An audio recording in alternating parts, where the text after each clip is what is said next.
avec Jonathan McCardy, ce qui me permet d'ailleurs de vous dire que l'after cette semaine sera là tous les soirs de 23h à minuit, parce qu'on a une semaine d'athlétisme. On vit les championnats du monde à Londres tous les soirs avec notre équipe sur place de 18h à 23h. Vous ne ratez rien des épreuves. La victoire de Tori Bowie tout à l'heure sur le 100 mètres féminin, c'était magnifique.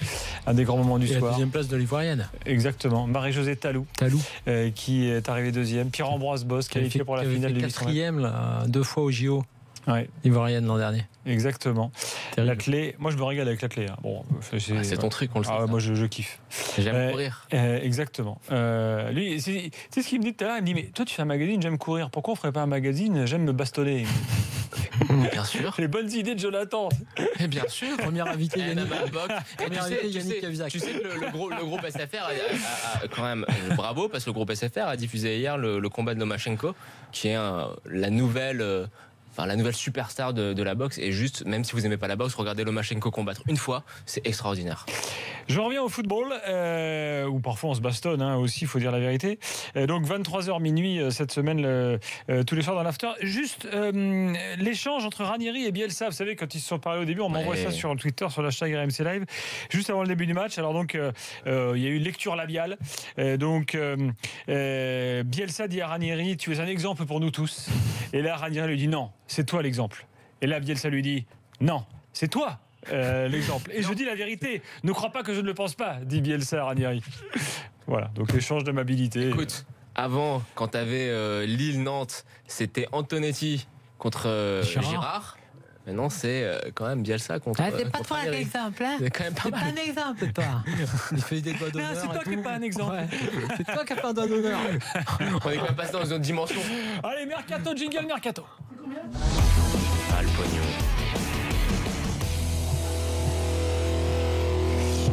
Et donc, Wesley Schneider est à Nice. Donc ce soir, le club a annoncé carrément, ils ont été très très vite. Ils ont annoncé un accord de principe avec Wesley Schneider. Je rappelle que le joueur néerlandais avait résilié son contrat avec Galatasaray, qui donc il arrive libre. Donc c'est le coup niçois de l'intersaison, comme il y avait eu Ben Arfa il y a quelques temps, comme il y a eu Belhanda, Balotelli, et effectivement, il était attendu par des supporters. Alors ils n'étaient pas non plus 400, on va pas se mentir. C'est pas mais ils étaient quelques-uns. On voit d'ailleurs des images là sur BFM Sport, mais vous les retrouvez sur rmcsport.fr si vous désirez les voir. Alors, je rappelle quand même que Schneider, c'est 130 sélections avec les Pays-Bas, c'est finale de Coupe du Monde, c'est quand même un technicien, un des meilleurs techniciens de notre football mondial. C'est que des grands clubs, c'est l'Ajax, c'est le Real, c'est l'Inter, c'est Galatasaray et désormais Nice. Moi je suis ravi, c'est une nouvelle grande star qui arrive dans notre championnat, même si il a 33 ans. Non, c'est bien. C'est bien, alors un peu chagriné parce que je pense que ça se jouait entre Schneider et Abdulrahman, ce joueur émirati qui est assez extraordinaire, un playmaker qui est vraiment, je sais pas si vous l'avez, c'est un peu la petite pépite sur le continent asiatique, mais bon, Schneider c'est un nom, c'est l'expérience de la Ligue des Champions, c'est un joueur qui va apporter son... Il a joué avec Balotelli à l'Inter d'ailleurs, Schneider. C'est un joueur qui connaît Balotelli, c'est un joueur qui va apporter cette expérience des grands rendez-vous, notamment sur la double confrontation contre Naples. À mon avis, c'est pas lui qui changera la phase de cette double confrontation qui fera que Nice va atterrir en Europa League, mais c'est bien de l'avoir. Comique de répétition, mais Yolande arrive en Ligue 1 et ça c'est magnifique. Ah oui, toi t'es très fan de joueurs ce soir là, entre Pamela, Yolande, surtout. Très bien. C'est une amie. Florent? Écoute, je pense que quand tu regardes Belhanda l'an dernier, qui était leur milieu de terrain, qui finalement n'a pas fait la maille au final dans la saison, tu vois que là tu prends Schneider, donc tu prends mieux, parce que même s'il a 33 ans, c'est un joueur qui est techniquement incroyable et il n'y a aucun souci là-dessus.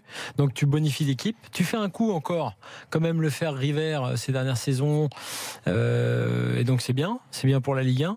Et puis je pense que ce genre de joueur, on parle souvent de l'âge, nous, mais déjà il n'est pas vieux, 33 ans, il y a pas de, c'est jouable.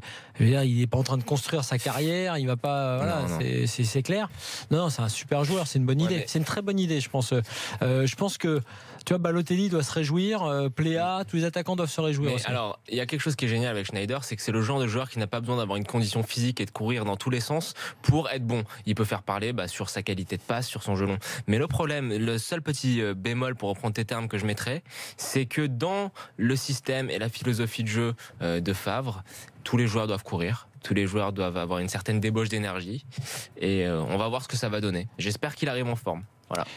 Prenons l'avis d'Eric, parce que les supporters niçois ce soir doivent être ravis pour la plupart d'entre eux. Salut Eric. Salut Eric. Oui, bonsoir toute l'équipe. Bonsoir. Bon, quand même, tu as un président, il arrive à faire des trucs. Moi, il me bluffe.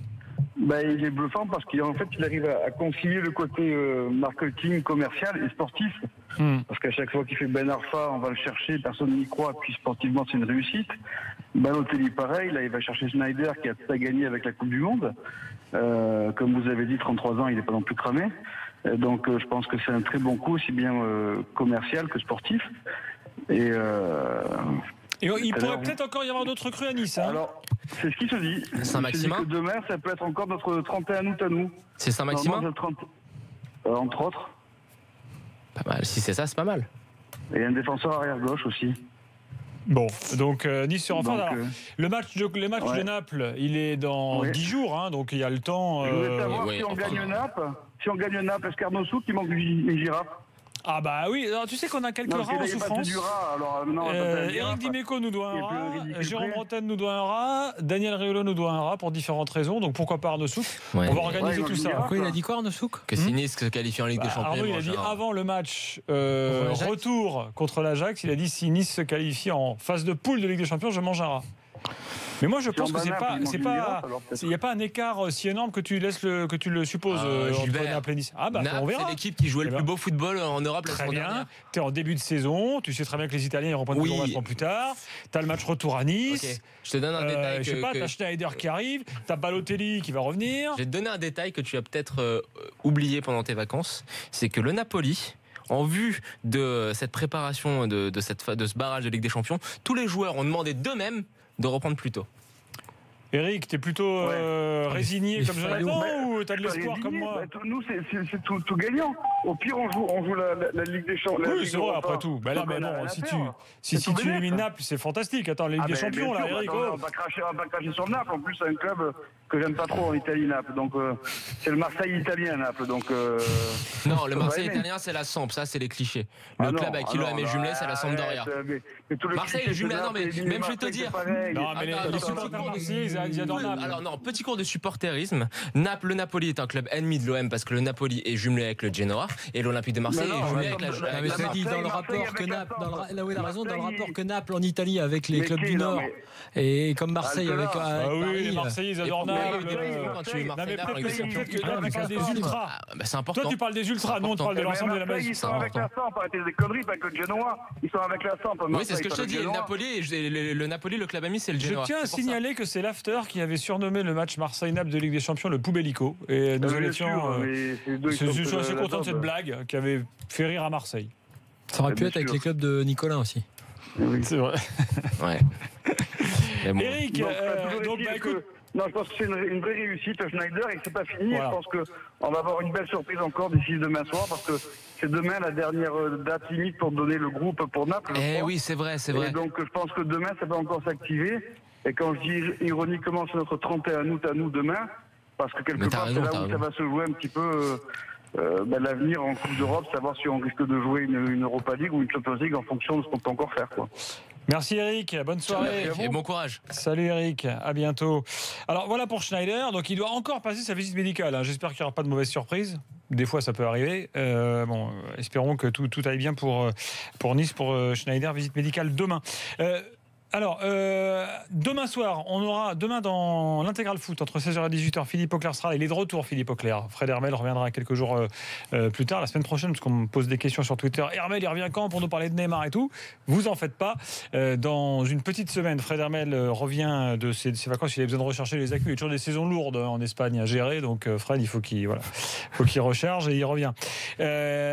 Arsenal-Chelsea, on en parlera donc demain avec Philippe Auclair. Je voulais juste qu'on termine quand même sur Aubameyang, qui a confirmé aujourd'hui qu'il avait reçu une offre incroyable de Chine, mais, dit-il, a priori, Dortmund ne me laissera pas partir, donc je reste. C'est lui dans les... Aubameyang qui semble rester quand même un petit peu contraint et forcé. Il dit difficile de refuser une telle offre.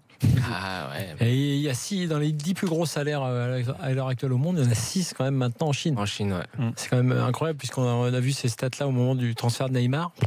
C'est vrai que bon, on peut comprendre que au moins ça perturbe les nuits d'Aubameyang. C'était là, débat surréaliste d'ailleurs. Et puis Saint-Etienne est proche d'obtenir la signature d'un jeune grec qui s'appelle Alexandros Katranis. Il joue Katranis, c'est quand tu as droit à 4 bonbons en Grèce. À la Nice. 4 à Nice. Ou alors 4 à 6. 4 à Nice. C'est mieux que 3. 4 à Nice. C'est mieux que 3. Et il joue à Atromitos, club de première division. C'est un jeune joueur, un U19. Il est international chez les espoirs, donc chez les U19, pardon. 4 à Nice, c'est mieux que 2 à Monaco. 4 à Nice, c'est mieux que 2 à Monaco. On restera sur cette blague. Bravo. Ouais, tu sais que je le connais par cœur. Je le voyais, il était en train de mouliner. Il dit qu'est-ce que je peux sortir comme connerie. Voilà, c'est bien. Mais il a un recueil à remplir, ces fans là qui font son recueil de blagues. Il faut. Il est fait. Enfin, il est en cours. Bon. Rappel des scores, les gars, après cet after. 3-0 ce soir pour Marseille face à Dijon. 2-2 entre Angers et Bordeaux cet après-midi. On y reviendra demain sur ce match, notamment dans l'intégral foot de 16h à 18h. Et puis, donc, dernier résultat du jour, Lille qui bat Nantes 3-0. C'est donc Lyon qui est le premier leader de la Ligue 1 cette saison. Je vous rappelle les rendez-vous de la semaine. Intégral foot de 16h à 18h tous les jours cette semaine avec coach Courbis. L'athlé de 18h à 23h et de 23h à minuit. L'after avec toute l'équipe qui sera là, bien sûr, et notamment pas mal de mercato cette semaine, puisqu'on n'a pas de match en semaine. Là, ensuite, la Coupe d'Europe reviendra. Ça a bougé encore en plus, à Paris notamment. Exactement. Florent, merci. Jonathan, merci. Et à demain soir, 23h. Bonne nuit à tous.